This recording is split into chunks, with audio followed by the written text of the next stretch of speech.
मेरे प्रिय दर्शकों नमस्कार। प्रिय दर्शकों, ऋषि ज्योतिष में आपका स्वागत है। दर्शकों, सबसे पहले तो मैं आपको बहुत ही धन्यवाद देना चाहूंगा कि आप मेरे वीडियो बड़ी उत्सुकता से देख रहे हैं। आशा करता हूं आगे भी देखते रहेंगे। आज के इस वीडियो में हम एक पुरुष जातक की कुंडली को लेकर के आपका मार्गदर्शन करेंगे। वह जातक स्थिति कुछ ऐसी आ गई कि उसके पास खाने तक के पैसे नहीं, पैरों से लाचार, आंखों में रोग, आंखों से लाचार, और उसकी जिंदगी ऐसी बन गई नरक तुल, और उसको स्वप्न में भी सुख दिखाई नहीं देता। आइए विचार करते हैं ऐसे जातक की कुंडली पर। क्या कहती है जातक की कुंडली? दर्शकों, जातक का जन्म 12 फरवरी 1985 कृष्ण पक्ष की अष्टम को हुआ। विशाखा नक्षत्र चरण 2 मंगलवार को हुआ।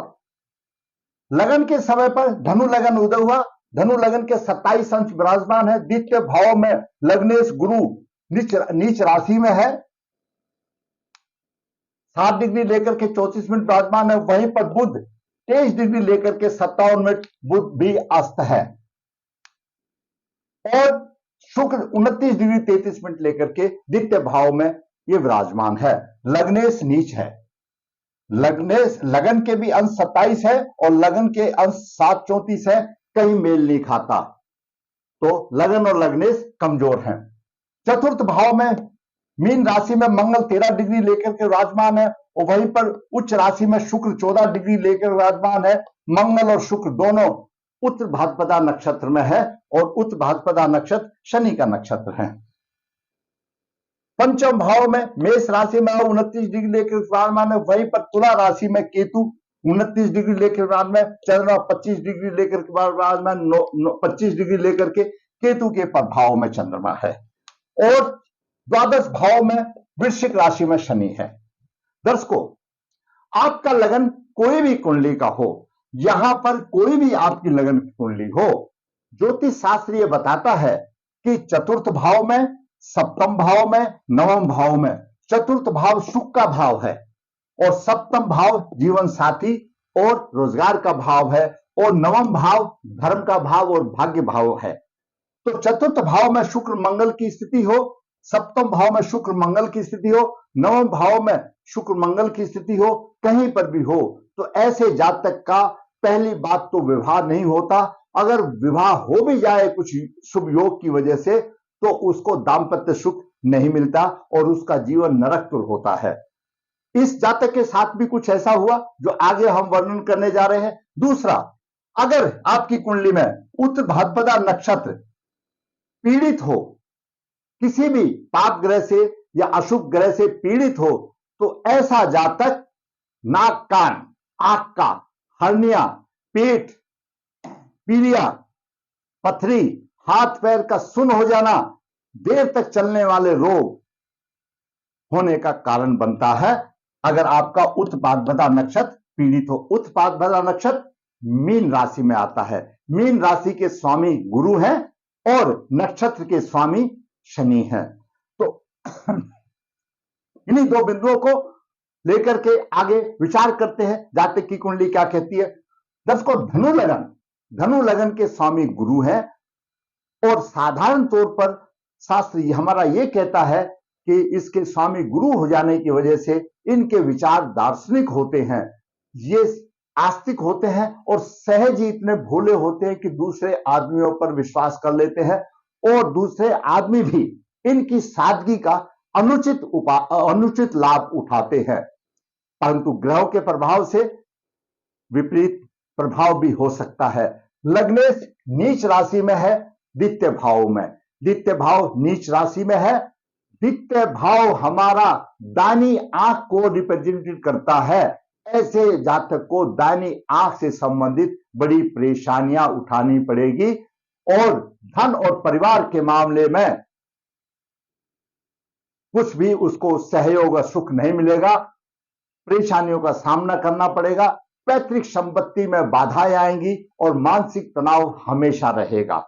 अब बात करते हैं आगे, क्योंकि गुरु चतुर्थ भाव का स्वामी है और नीच राशि में है, तो सुख की तो आशा ही नहीं। जब सुख के भाव का स्वामी नीच राशि में हो गया तो सुख कहां से मिलेगा? स्वप्न में सुख नहीं मिल पाता। मातृभूमि के सुखों में कमी, शत्रु पक्ष पंचम दृष्टि से देख रहा है, शत्रु पक्ष पर प्रभावशाली तो होगा, और उच्च दृष्टि से अष्टम भाव को देख रहा है, आयु भी लंबी होगी, और नवम दृष्टि से दसम भाव को देख रहा है, खाने लोग लायक उसको रोजगार भी मिलेगा, प्रतिष्ठा वाली बात नहीं है। अब बात करते हैं सूर्य की। सूर्य नवम भाव का स्वामी है, नवम भाव भाग्य भाव है, धर्म का भाव है, द्वितीय भाव में है, शत्रु की राशि में है, अपने स्थान से छठे भाव पर है। धन की स्थिति और भाग्य की स्थिति कमजोर बनती है। व्यवसाय के लिए पिता पर निर्भर करता है, क्यों? द्वितीय भाव पैतृक भाव माना जाता है।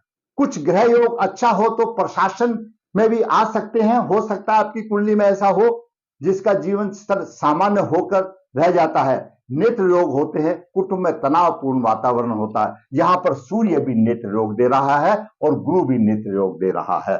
अब बात करते हैं चंद्रमा की। दर्शकों, चंद्रमा अष्टम भाव का स्वामी है और एकादश भाव में है, केतु के साथ पीड़ित है। चंद्रमा केतु को ग्रहण लग गया, कुंडली शापित हो गई। विद्या संतान के सुख में कमी, लाभ प्राप्ति में परेशानी, मस्तिष्क में चिंताओं का वास, क्योंकि चंद्रमा मन का कारक है, पीड़ित हो गया। माता का कारक है, माता के सुख में कमी। अब बात करते हैं मंगल की। दर्शकों, मंगल पंचम भाव का स्वामी है और द्वादश भाव का स्वामी है। मंगल पंचमेश और द्वादश है। पंचम भाव शिक्षा और बुद्धि और संतान का भाव है। पंचम भाव में राहु है। यहां पर राहु शिक्षा नहीं देता। अगर शिक्षा भी दी तो उस शिक्षा के अनुकूल उस जातक को व्यवसाय नहीं मिलता। राहु अधिष्ट राशि का स्वामी मंगल चतुर्थ भाव में हो गया, जबकि मंगल चतुर्थ भाव में अच्छा माना जाता है, मकान मिलता है, लेकिन यहां पर मंगल अपने फल ना देकर के राहु जैसे फल देगा। और मंगल की चतुर्दशी सप्तम भाव पर है। दाम्पत्य सुख में परेशानी की बात आ गई। मंगल की सप्तम दृष्टि दसम भाव पर है। मंगल दिग्बली भी होता है दसम भाव के लिए। अगर राहु अधिष्ट राशि का स्वामी माने तो राहु कन्या राशि के लिए होता है, तो कुछ गुजारे लायक आमदनी भी मंगल देता है। मंगल अष्टम दृष्टि से दसम भाव को देख रहा है, छुटपुट आमदनी दे सकता है। विशिष्टता कोई वाली बात नहीं, बस अपना पेट भरने वाली बात है, जैसे मुश्किल से बात हो गई। अब बात करते बुध की। दर्शकों, बुध दो केंद्रों का स्वामी है, सप्तम भाव का स्वामी है और दसम भाव का स्वामी है, क्योंकि धनु लगन में बुध दो केंद्रों का स्वामी होता है और बुध को केंद्राधिपति दोषी लग जाता है, लेकिन वे सूर्य के साथ है, त्रिकोणेश के साथ है। केंद्राधिपति दोषी तो भंग हो गया, लेकिन अस्त हो गया। जब सप्तम भाव का स्वामी अस्त हो और दसम भाव का स्वामी अस्त हो गया तो कहां से उसको कुछ मिलेगा? हाँ, 23 डिग्री लेकर के अस्त हुआ है। 21-22 तक बुध जवान माना जाता है, ढलती उम्र में हुआ है, तो ऐसा प्रभाव देगा जैसे सूर्य अस्त के बाद हम जो अपने पृथ्वी पर प्रभाव देखते हैं, हमको दिखाई देता है, उस तरह का प्रभाव देगा। जीरो बल्ब के वाट की प्रभाव देगा। यहां पर बुध नेत्र योगी बनाएगा, पत्नी का स्वास्थ्य कमजोर बनाएगा, और धन संग्रह नहीं, पैसा नहीं, बचपन में वाणी विकार आदि का, और उसको पिता का व्यवसाय जैसा ही उसको मानना पड़ेगा। जो पिता करता आया, हार करके मुश्किल से वही व्यवसाय उसको करना पड़ेगा, चाहे आप में से कोई भी हो या मैं हो। इस तरह की ये कुंडली बताती है। अब बात करते हैं गुरु की। गुरु तो मैंने आपको बता दिया लग्नेश है। जब लग्नेश ही नीच राशि में है तो कहां से? बात करते हैं शुक्र की। दर्शकों, शुक्र चतुर्थ भाव में उच्च राशि का है। पराशर जी ने अपने होरा शास्त्र के अध्याय, जो विशिष्ट महापुरुष योग का अध्याय उसका 77 है, 77 है, उसमें क्लियर शब्दों में लिखा है कि शुक्र मालव योग तो बनाता है, लेकिन इसके व्याख्या, इसका प्रभाव देखने के लिए यह भी देखना जरूरी है कि शुक्र किस ग्रह के साथ में है और किस भाव का स्वामी है।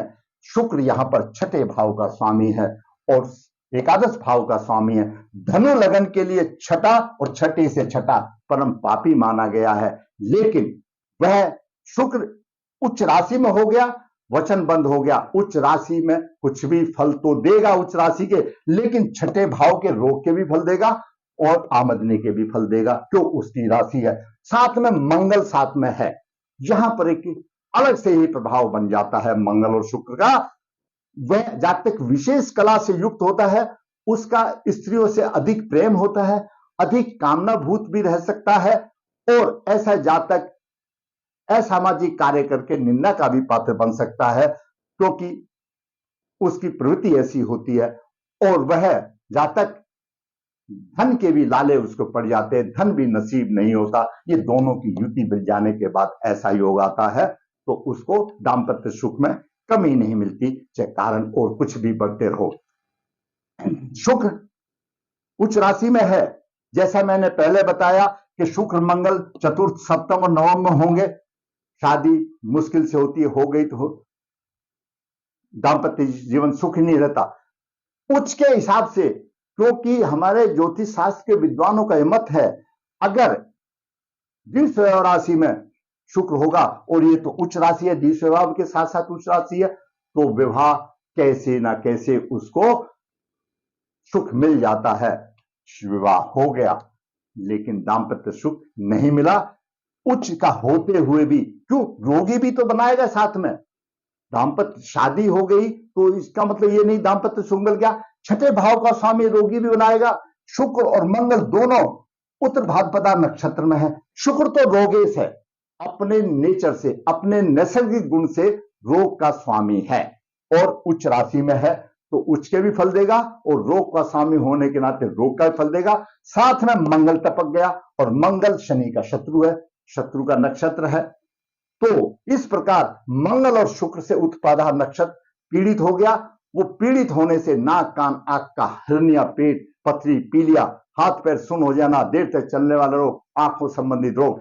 अब बताइए, इस जातक की ये आंख तो खत्म हो गई, दाहिनी आंख तो, क्योंकि गुरु ने भी चपेट में ले लिया, सूर्य ने भी चपेट में लिया, मंगल और शुक्र ने आंख भी ले ली और पैर भी ले लिए, क्योंकि वो पिंडलियां काम नहीं करती। जब उत्पदा नक्षत्र पीड़ित हो जाता है तो पैर की पिंडलियां काम नहीं कर सकती, और जातक खड़ा नहीं हो सकता, तो कैसे काम करेगा? पैर काम नहीं करते, आंखें काम नहीं करती। शुक्र सप्तम दृष्टि, नीच दृष्टि से देखता है, व्यवसाय में 0/0 कोई सुख नहीं मिलता, ये समस्या आती है। अब बात करते हैं, ऐसी स्थिति में सिर्फ जातक के पास अपना संतोष करने के अलावा और कुछ चारा नहीं बचता। जो कुछ मिला उसी से संतोष है, और भगवान का शुक्र करता है, क्यों? और कुछ कर भी नहीं सकता। अब बात करते हैं शनि की। शनि तृतीय भाव का स्वामी है, द्वितीय भाव का स्वामी है, द्वादश भाव में है। द्वादश भाव सहवास सुख का है, और शनि शत्रु राशि में है।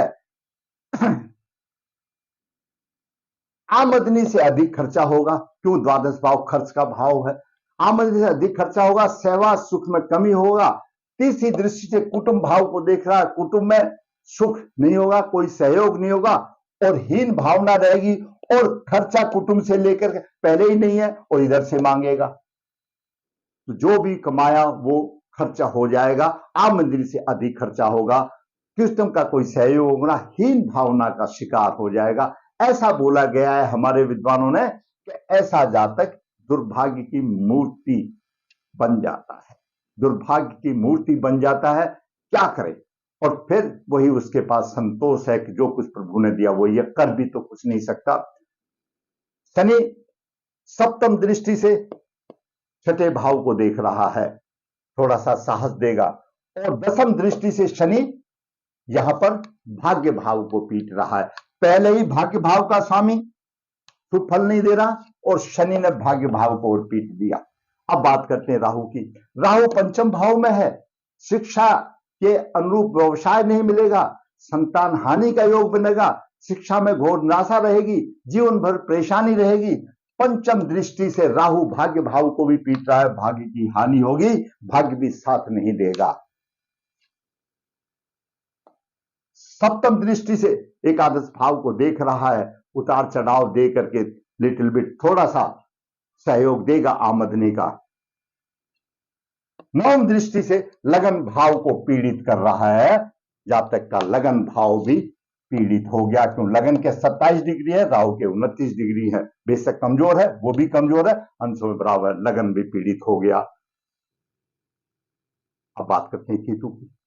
केतु दर्शकों एकादश भाव में है, थोड़ा सफलता, थोड़ा कठिन परिश्रम पराक्रमी करके संतान को भी देख रहा है, संतान और शिक्षा में कमी, और नवम दृष्टि से सप्तम भाव को देख रहा है।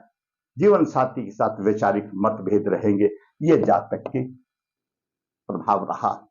दर्शकों, जातक द्वादश भाव में शनि हो जाने से बाईं आंख भी खराब हो गई, द्वितीय भाव में बुध और गुरु हो जाने से दाहिनी आंख भी धोखा दे गई, उत्तरपाद नक्षत्र पीड़ित होने से पैर भी धोखा दे गए, तो वह आदमी कैसे काम करेगा, कहां से खाने को आएगा? कोई परिवार नहीं दे सकता, आज के जमाने में कोई माँ बाप, कोई भाई बहन नहीं दे सकता, तो आप बताइए कैसी हालत होगी? किस तरह से जातक जीवन बसर कर रहा है? बुध की महादशा 6/12/2013 से बुध पहले से ही अस्त है, 30 तक चल रही है, उसमें भी राहु की अंतर्दशा 4/6/23 से लेकर के 22/3/25 तक राहु की अंतर्दशा आ गई। ये भी यानी दुखों के ऊपर दुख आ गया, तो कहां से होगा? दूसरी बात, कुंडली में काल संयोग है। अब जो कुछ हो जातक लेके आया, वो दर्शकों उसके पूर्व जन्म के कर्मों का फल है। मैं हमेशा बताता हूं कि कोई भी जब प्राणी जन्म लेता है, उसके साथ पूर्व जन्म के कर्मों का फल जुड़ा होता है, और जिस प्रकार हम अपने पूर्वजों की संपत्ति का उपयोग करते हैं, उसी प्रकार उनके शुभ और शुभ कर्मों का प्रभाव भी हमारे ऊपर आता है, और उन्हीं प्रभावों के अनुसार हमारे कर्म, हमारे पूर्वजों के कर्म के अनुसार भगवान ऐसी जीवात्मा को उसी टाइम पर कर्म भोगने के लिए पैदा करता है। और ये कर्म योनि है, मनुष्य को जन्म लिया है धरती में, हम इसी जन्म में कुछ कर सकते हैं, तकलीफ तो दी, लेकिन फिर भी चलो उसके निवारण के लिए कुछ जो हम कर सकते हैं उसके पर विचार करें। काल शब्द दोष है, संपूर्ण काल शब्द दोष है, काल शब्द दोष की शांति कराना चाहिए। लग्नेश नीच है, पितृदोष है, शांति कराना चाहिए। केतु और चंद्रमा की युति है, शांति कराना चाहिए। परंतु मंगल और शुक्र की युति है, शांति कराना चाहिए। पर जिस जातक के पास पैसे नहीं है खाने के लिए, वो शांति और नारायण बलि श्राद्ध और काल शब्द दोष आप सोचो कैसे करा सकता है? बड़ा मुश्किल है। ये को हर जगह पर होते नहीं, भारतवर्ष में चुनिंदा जगह पर होता है। जिसके पास थोड़ा सा पैसे का गुंजाइश होती है तो जाकर के कहीं कन्वेश्वर महादेव में करा देता है, कहीं उज्जैन में करा देता है, कहीं इलाहाबाद करा देता है, कहीं हरिद्वार कराता है, जिसके नजदीक है, कोई इधर नर्मदा जी के तट पर कराता है, कहीं पर भी, मतलब पैसा तो खर्च होता है, लेकिन उसके पास खाना खाने के लिए पैसा नहीं, कहां से कराएगा? लेकिन दोस्तों हिम्मत नहीं हारो, उनका भी कोई उपाय है। पकड़ लो भोलेनाथ को, जल भी मुफ्त में मिलता है, जल अभिषेक करो, सोमवार को जल अभिषेक करो, चंद्रमा को बचाओ। शनि का नक्षत्र पीड़ित है, शनि को शनिवार को पीपल को जल दो, शनि महाराज को खुश करो। मंगल पीड़ित कर रहा है, बजरंग बली का जो अनुकूल उपाय है, जो आप मुफ्त में कर सकते हैं, जो सहज में कर सकते हैं, आप चारपाई पे बैठ के भी कर सकते हैं, आपके अनुकूल, लेकिन आपकी श्रद्धा होनी चाहिए। जो कुछ कर सकते हैं वो तो करो, और फिर छोड़ दो प्रभु के ऊपर। अगर वो भी नहीं कर सकते तो फिर भगवान यही सोचता है कि इसके पास संपन्न साधन भी नहीं है, लेकिन जो बिना संपन्न साधन के भी जो है, सूर्य को जल देने में कौन सा पैसा लगता है? मैं हमेशा वीडियो में बताता हूं कि जो आदमी सुबह सूर्य उदय के 1 घंटे के अंदर में जो जल देता है, अगर वो उसने रविवार को जल दिया तो वो सूर्य को सीधा लगता है, सोमवार को दिया तो चंद्र की होरा होती है, चंद्र को भी लगता है, मंगल को दिया तो मंगल की होरा होती है, मंगल को भी लगता है, बुध को दिया तो बुध की होरा होती है, और इसी प्रकार बृहस्पति और शुक्र, क्योंकि हर दिन सुबह सूर्य उदय के 1 घंटे तक उसी ग्रह की होरा होती है। शनिवार है तो शनिवार की होरा होगी। मैं कहता हूं सूर्य उदय के 1 घंटे के अंदर में विधिवत सूर्य को जल अर्पित करो, और फिर देखो 3 महीने में तमाशा। और आप अगर नारायण बलि श्राद्ध, प्रेत बलि श्राद्ध कराने के लिए अनुकूल में नहीं है, छोड़ दो, हर अमावस्या को 7 जनेऊ पीपल के वृक्ष में 7 बार लोटे जल देके 7 परिक्रमण को ओम नमो भगवते वासुदेवाय का उपाय करो। कुछ ही दिनों में जैसा है टेबलेट की माफी असर होगा। उपाय पूजा इंजेक्शन की तरह काम करेंगी। और अगर कुछ साधन नहीं है तो उतना तो करो, कुछ भी नहीं कर सकते हो सिर्फ एक भोलेनाथ को पकड़ लो। हर गली में हर जगह मंदिर कोई ना कोई मिल जाएगा, अपनी श्रद्धा से पकड़ लो, अवश्य कुछ ना कुछ भगवान सुनेगा। दर्शकों, मैंने आज इस वीडियो में आपका मार्गदर्शन किया ऐसे जातक का जो संघर्षपूर्ण जीवन है, उसके स्वप्न में भी सुख नहीं है। अगर आपको मेरा वीडियो पसंद आया, अच्छा लगा, तो मैं कहूंगा मेरा वीडियो आप लाइक करें, शेयर करें, ताकि औरों को भी पता लगे। दर्शकों, जैसा हर वीडियो मैं बताता हूं, ऋषि ज्योतिष नर्मदा जी के तट के नजदीक है नवदेहर। यहाँ पर काल सदोष पितृदोष पूजाएं की जाती हैं। जो इच्छुक है संपर्क कर सकता है। ऋषि ज्योतिष हाथ से पत्रिका लिखता है, जो इच्छुक है संपर्क कर सकता है। ऋषि ज्योतिष कन्या अभिभावक के गुण मिलान की प्रक्रिया बिना किसी शुल्क के अभिभावक के पास भेजता है, जो इच्छुक है संपर्क कर सकता है। दर्शकों, फिर कहूंगा, आपको मेरा वीडियो अच्छा लगा है, लाइक करें, शेयर करें। और जिस दर्शक ने मेरा चैनल सब्सक्राइब नहीं किया है, चैनल सब्सक्राइब एक ही बे किया जाता है, वह सब्सक्राइब करें, ताकि आपको भी नोटिफिकेशन सबसे पहले पहुंचे और मेरा भी मनोबल ऊंचा हो। और इसी प्रकार से मैं खुशी खुशी आपका मार्गदर्शन करता रहूं। धन्यवाद।